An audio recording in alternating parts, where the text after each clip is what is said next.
11 పాలనపై బీజేపీ ఆధ్వర్యంలో సంకల్ప సభ నిర్వహిస్తున్నారు. ఇప్పుడు ఆ లైవ్ చూద్దాం. దేశంలో వారి హయాంలో జరిగినటువంటి అభివృద్ధి మనం ఆడియో వీడియోలో చూసినాం. మరి అలాగే దానికి అనుకూలంగా పోల్చి చూసేందుకు మల్కాజిగిరి లోక్సభ నియోజకవర్గం నుండి ఎన్నికైన రాజేందర్ గారు మరి సంవత్సర కాలంలో వారు ఈ నియోజకవర్గంలో ప్రజల పక్షాన ప్రజల్లోకి వెళ్ళి ప్రజా సమస్యల పట్ల స్పందించిన తీరుతెన్నుల ఆ వీడియో ప్రదర్శన ఇవి రెండు కంపేర్ చేసుకోవాల్సిన అవసరం ఉంది. అయితే నరేంద్ర మోడీ గారి రాజనీతిజ్ఞత,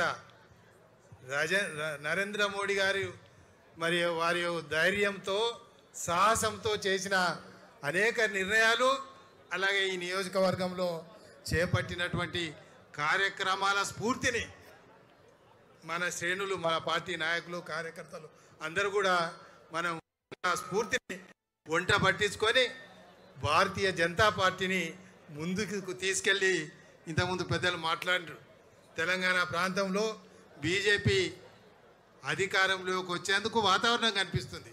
మరి మన పార్టీ కూడా దానికి తరహాలో సన్నద్ధమయ్యేందుకు శ్రేణులు, నాయకత్వం అందరం కూడా సిద్ధం కావాలని ఈ సందర్భంగా నేను హృదయపూర్వకంగా మీ అందరికీ మనవి చేస్తూ ధన్యవాదాలు.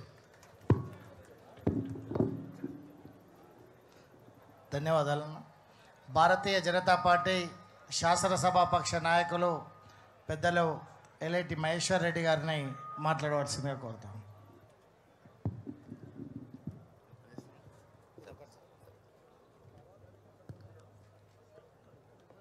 భారత్ మాతాకి 4 లక్షల మెజార్టీ ఇచ్చిన మల్కాజ్గిరిలో భారత్ మాతాకి వేదిక మీద ఉన్నటువంటి భారతీయ జనతా పార్టీ రథసారథి కేంద్ర మంత్రివర్యులు గౌరవనీయులు కిషన్ రెడ్డి గారు, స్థానిక పార్లమెంట్ సభ్యులు, సీనియర్ నాయకులు ఈటల రాజేందర్ గారు, council floor leader AVN Reddy గారు, మాజీ పార్లమెంట్ సభ్యులు, మాజీ శాసనసభ్యులు, ప్రధాన కార్యదర్శులు, భారతీయ జనతా పార్టీ కుటుంబ సభ్యులందరికీ కూడా పేరు పేరున నమస్కారం తెలియజేస్తా ఉన్నాను. నేను ఎక్కువ సమయం తీసుకోను. నాకు తెలుసు సమయం 2 అవుతా ఉన్నది, చాలామంది ఆకలితో ఉన్నారు. 2 నిమిషాలు నేను పూర్తి చేస్తాను.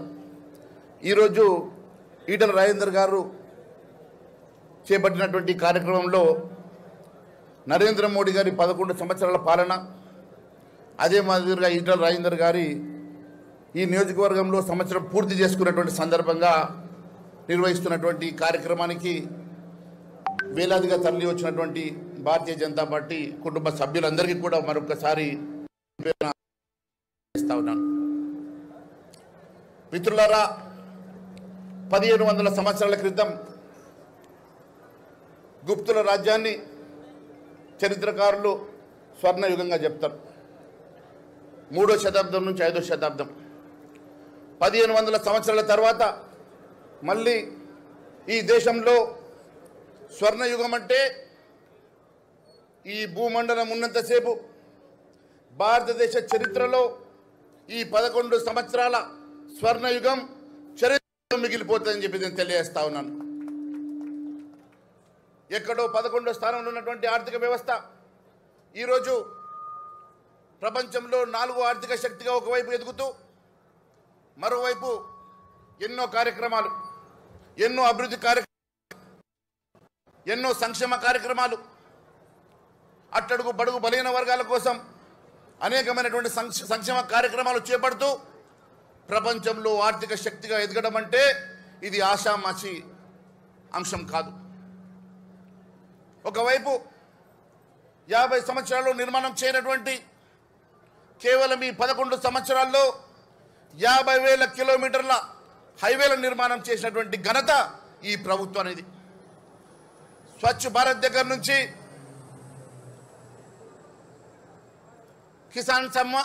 కిసాన్ యోజన వరకు అన్ని వర్గాల ప్రజానీకానికి ఎన్నో సంక్షేమ కార్యక్రమాలు అందజేస్తున్నటువంటి నరేంద్ర మోడీ గారి ప్రభుత్వం గత 11 సంవత్సరాల క్రితం